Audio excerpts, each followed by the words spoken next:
반갑습니다. 9월 10일 목요일 큐티 스케치 시간입니다. 오늘 본문은 예레미야 30장 12절부터 24절까지의 말씀입니다. 오늘 본문은 이렇게 시작합니다. 여호와께서 이와 같이 말씀하시니라. 내 상처는 고칠 수 없고 내 부상은 중하도다. 내 송사를 처리할 재판관이 없고 내 상처에는 약도 없고 처방도 없도다. 너를 사랑하던 자가 다 너를 잊고 찾지 아니하니 이는 내 악행이 많고 내 죄가 많기 때문에 나는 내 원수가 당할 고난을 내가 받게 하며 잔인한 징계를 내렸도다. 너는 어찌하여 내 상처 때문에 부르짖느냐? 내 고통이 심하도다. 내 악행이 많고 내 죄가 다 허다하므로 내가 이 일을 너에게 행하였느니라.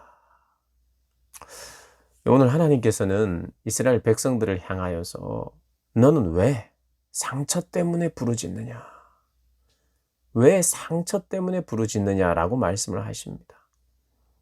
하나님은 이 상처는 약이 없다. 이 상처는 중하다. 고칠 수 없다. 처방이 없다. 그리고 이게 육체적인 그런 아픔과 상처가 있을 뿐만 아니라 정신적으로도 굉장한 아픔이 있는데 그것은 사랑하는 자들이 떠났다.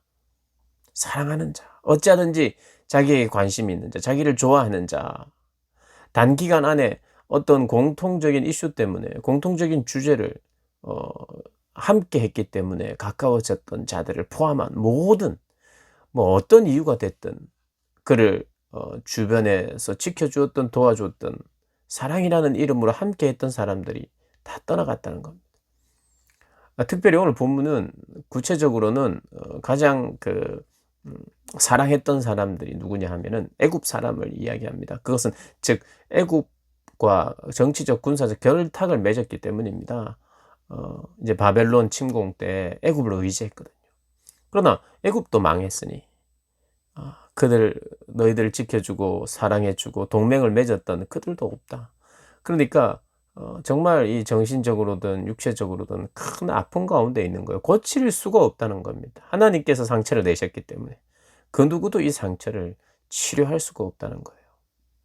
근데 사람은 상처가 있고 아픔이 있으면 하나님께 기도해야 되죠. 하나님이 상처를 치료해 달라고. 그게 절대 틀린 것은 아닌데 이스라엘 백성들에게 주님은 너는 왜 이 상처 때문에 부르짖느냐?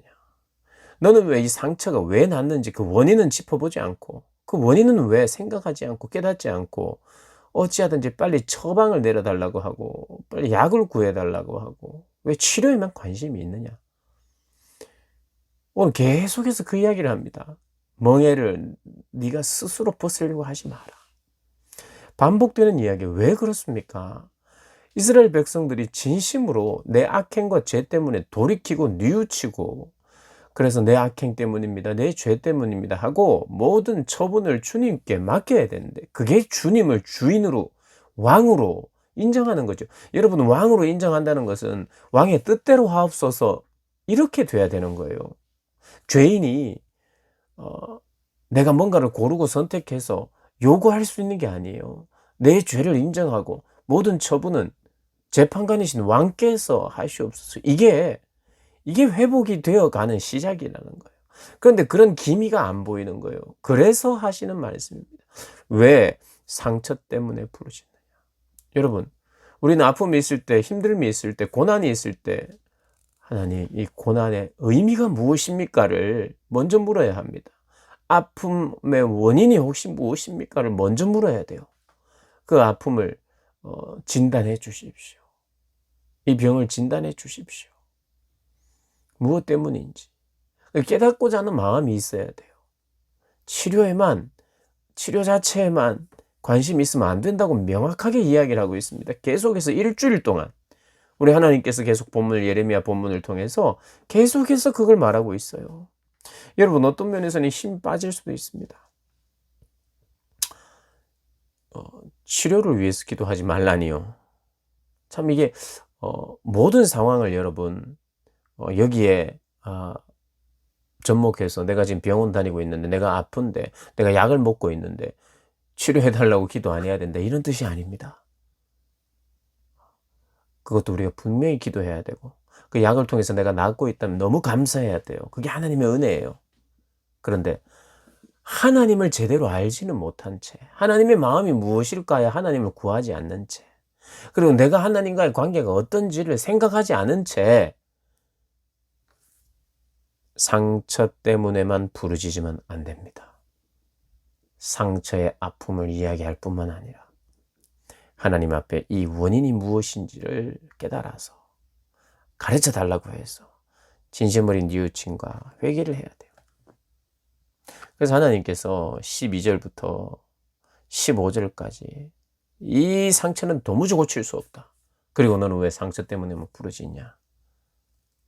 이렇게 이야기하고 나서는 16절에 굉장히 급반전이 있습니다. 15절까지 내가 이 일을 너에게 행하였다. 네가 악행이 많고 죄가 많아서 내가 이 일을, 이 심판을 행하였다 말하고 나서 16절에 연결이 잘 안 돼요. 그러므로 나는 너희들을 고치겠다. 이게 무슨 말입니까? 난 너희들을 이렇게, 너희는 왜 이 모양이냐? 왜 상처 치료에만 관심이 있느냐? 내가 너희들의 정말 진정한 돌이킴이 없어서 내가 지금 심판을 했다. 그러므로 나는 고친다. 이렇게 하고 있어요. 그러니까 이 선지서를 읽다 보면은 이런 게 어려워요. 이런 게. 이게 무슨 말이에요? 그러므로. 이게 연결이 안 됩니다. 그런데요, 이게 이 접속사는 참 우리가 쉽지 않습니다. 그러나가 맞을 것 같아요. 근데 그러므로라고 하는 게, 그런데 명확하게 나타나는 건 있어요. 12절부터 15절은 너희들의 악행 때문에 심판을 한다. 그리고 너희들의 상처는 고칠 수 없다. 치료가 안 된다라고 말하고 나서 치료가 된다는 이야기가 나옵니다. 치료한다. 그 치료와 회복을 한다, 이런 이야기가 나옵니다. 그 사이에 연결고리가 있어야 돼요. 우리가 납득할 만한, 하나님께서 왜 우리를 고치시냐? 하나님이 이렇게 말했더니 진짜 진심으로 돌이킴이 있었기 때문에 하나님이 그런데 너희들의 돌이킴이 있어서 내가 사랑하고 용서하고 너희들을 회복한다. 이러면 너무 좋은데 그게 딱 없어요. 근데 오늘 말씀 묵상하다가 이게 너무 극적인 반전인데, 한편으로는 이런 생각을 했어요. 하나님이 왜 우리를 용서해 줬나? 이유가 없습니다, 여러분. 이유가 납득이 안 돼요. 납득이 되십니까? 나 혹은 정말 이 극악무도한 죄인들, 구제불능인 것 같은 나, 혹은 다른 구제불능인 것 같은 사람들을 보면서 하나님이 끝까지 사랑하고 포기하지 않는다는 게 이해가 됩니까? 이해가 안 돼요. 이해가 안 되니까 그게 은혜인 겁니다. 은혜. 나에게서 어떤 이유가 있어서, 우리 쪽에서 어떤 이유가 있어서 우리를 사랑하고 회복시키고, 오늘 본문에 보면 내가 3살이 돋게 하겠다. 3살이 생기도록 내가 너를 고쳐주겠다. 극적인 반전입니다. 여러분, 예수님이 왜 십자가에 못 박히셨습니까? 우리가 예수님이 원래 십자가에 안 박히려고 했는데 사람들이 예수님을 감동시키고 그렇게 해서 좋다 하고 그렇게 하신 겁니까? 아니요. 더 악하고 더 나쁠 때, 더 예수님을 배척할 때 예수님은 우리를 위해서 십자가에 달려 돌아가셨어요. 고난을 받으셨어요. 왜 그랬습니까? 이해할 수 없어요. 이유는 설명이 불가합니다. 그래서 갑작스럽게 하나님이 이렇게 하신다고 하는 것은 하나님 마음 안에서의 변화입니다. 그것은 우리가 다 헤아릴 수 없어요. 하나님은 3살을 돋게 하신답니다. 그리고 19절에 감사하는 소리와 즐거워하는 자들의 소리가 나오게 될 것이다. 그들이 번성하게 될 것이다. 여러분, 회복이 뭐라고 생각하세요? 오늘 이 예레미야를 통해서요, 진짜 회복은 일주일 정도 된 것 같아요. 진짜 회복은 하나님께 기도할 수 있는, 기도를 시작하게 된 게 진짜 회복이고요. 내가 현재 있는 것에 감사하고 자족하는 게 또 회복이고요. 내가 있는 바벨론 포로 생활을 하면서 그곳에서 하나님을 만날 수 있는 게 그게 회복이고요. 그리고 내가 이런 고난 가운데 남은 자들을 내가 남은 자들을 일으키는데 어떤 어떤 한 부분을 담당하는 것도 그게 회복이고요. 그리고 또 예루살렘으로 돌아와 성전이 건축이 되고 다시 그곳에서 예배를 할 수 있는 것도 회복이고요. 진짜 회복은 뭘까요? 하나님께 정말 감사하는, 진심으로 감사하는 사람이 행복한 거거든요. 그게 회복이거든요. 우리에게 회복이라는 것은 우리 안에 감사가 넘치는 사람이 되는 게 회복이에요. 지금 짜증이 많이 나는 사람들이 있을 거예요. 환경이 어렵기 때문에 불평이 있는 사람이 있을 거예요. 여러분, 그런데 그것이 환경 때문만은 아니에요. 환경을 빙자하여 내 속에 있는 불평하고 원망하는 마음들이 그냥 드러난 것 뿐이에요. 그래서 그것은 죄인의 특징이기 때문에 하나님의 은혜로 말미암아 회복되지 않는 사람은 죽을 때까지 불평하며 삽니다. 외부의 환경과 관계없이요.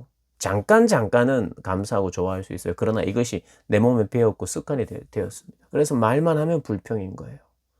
그것이 나의 습관이 되었고 삶이 되었고 원래 그런 사람인데 그게 표현되었을 뿐이에요. 그런데 하나님을 알면요. 하나님을 만나면 이 세상을 다스리고 계신 분이 하나님에 대해서 인정한다면요. 감사가 나오는 겁니다. 그게 회복인 거예요. 포로 생활을 하면서도 감사하면 그게 회복이 되는 거예요. 주님 때문에 기쁨과 즐거움이 있으면 그게 회복인 거예요. 여러분, 우리가 정말 원하는 게 뭡니까? 여러분들이 원하는 게 뭐예요? 감사하는 마음이 충만해지는 거 아닙니까? 하나님이 그렇게 하시겠다는 거예요. 우리는 그것을 구해야 돼요. 그게 지혜로운 구함이에요. 그게 지혜로운 기도 제목이에요. 하나님, 감사할 일이 많이 생기게 해주세요도 기도해야 되지만, 하나님 내 감사의 마음으로 충만하게 하시고, 그리고 더 정확하게는 하나님을 제대로 알면 감사할 수밖에 없으니, 내가 하나님 알게 해주세요. 하나님 알게 해주세요. 이렇게 기도해야 그게 회복이지요. 하나님을 알면 감사하게 되어 있습니다. 하나님을 깨달아 가면 갈수록 감탄이 나오게 되어 있죠. 감사하게 되어 있죠. 만족하게 되어 있죠. 그리고 회개하죠. 회개하니까 감사하는 거예요. 감사와 회개가 생기면서 내 안에 이 성경이 말하고 있는, 하나님이 말하고 있는 우리의 삶의 정확한 이유들을 더 견고히 해 나갈 때 그 사람은 불평하지 않아요. 그래, 인생이 원래 이런 거지. 그럼 인생이 이런 거지.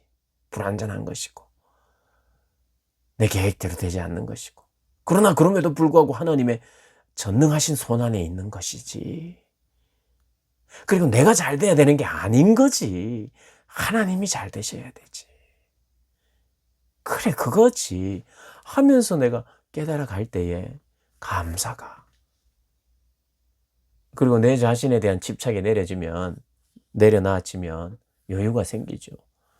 그리고 즐거움도 생기고, 또 그래, 지나가는 나그네일 뿐인데 영원히 살 것도 아닌데 이 사람과 저 사람과 원수 맺음 이렇게 살 필요가 없는데, 지나가는 것밖에 아닌데 왜 아웅다웅 하면서 스트레스 속에서 그렇게 내가 살아야 되는 거. 양보하고 사랑하고 축복하면서 그렇게 살자. 이게 회복이에요. 그리고 진짜 회복은요, 예전보다 하나님과 더 가까워지고 친밀해지는데, 하나님께서 21절에 내가 그를 가까이 오게 하리니 그가 내게 가까이 오리라.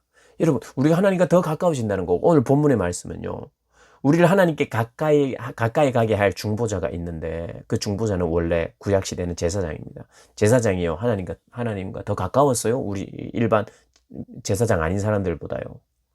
그런데 그 제사장이 하나님과 우리 사이를, 그 자신이 가까이 갈 뿐만 아니라, 그래, 그 가까이 갈 사람, 더 하나님과 가까울수록 좋은 거거든요. 그런데 더 가까이 갈 수 있도록 해주고, 진짜 더 가까이 갈 수 있도록 해주고 하시는 분이 예수님이 오실 것인데, 그 예수님을 예표하는 그런 내용이기도 합니다. 여러분, 하나님과 이전보다 더 가까워질 수 있고, 가까워지도록 하나님 더 만날 수 있는 그런 길이 열리는 것이, 그게 복이죠. 그래서 22절, 너희는 내 백성이 되겠고, 하나님의 목표입니다. 내 백성. 우리는 뭐예요? 당신이 우리의 아버지고 우리의 하나님입니다. 나는 너희는 내 백성이 되겠고 나는 너희들의 하나님이 되리라. 이 약속. 구약에 계속해서 하나님이 반복적으로 확인시켜 주시는 이 약속. 이렇게 하겠다는 겁니다. 그러나 심판은 있다. 그냥 면해지지 않는다. 심판을 통하여 나를 정화시키고 반드시 새살이 나게 할 것이다. 여러분, 그래서 오해하지 마시고요. 오해하지 마시고 오늘 예레미야를 통해서 우리에게 말씀하시는 바예요. 상처 때문에 부르짖지 맙시다. 오늘 본문에 의거하여 여러분 예레미야를 통해서 오늘 요즘 우리에게 말씀하시는 그 말씀을 따라서 믿음으로요. 그래, 믿음이 필요한 거예요. 믿음이 필요합니다. 나는 이제 상처 때문에 부르짖지 않겠다. 내 어려움 때문에 부르짖지 않겠다. 오히려 이 어려움의 원인이 무엇인지 알게 되고 하나님이 이 안에서 만족하는 법을 배우라 할 때 내가 순종하겠다. 여러분, 그래서 예외가 없습니다. 여러분 만족하십시오. 만족하는 법을 배우십시오. 주님 한 분만 만족하십시오. 감사하십시오. 그리고 적응하십시오. 그게 주님의 말씀입니다. 그리고 그 충분히 가능합니다. 주님 때문에. 주님 때문에. 그게 우리의 믿음이죠. 그런 일상을 살아가시기를 주님의 이름으로 축복합니다.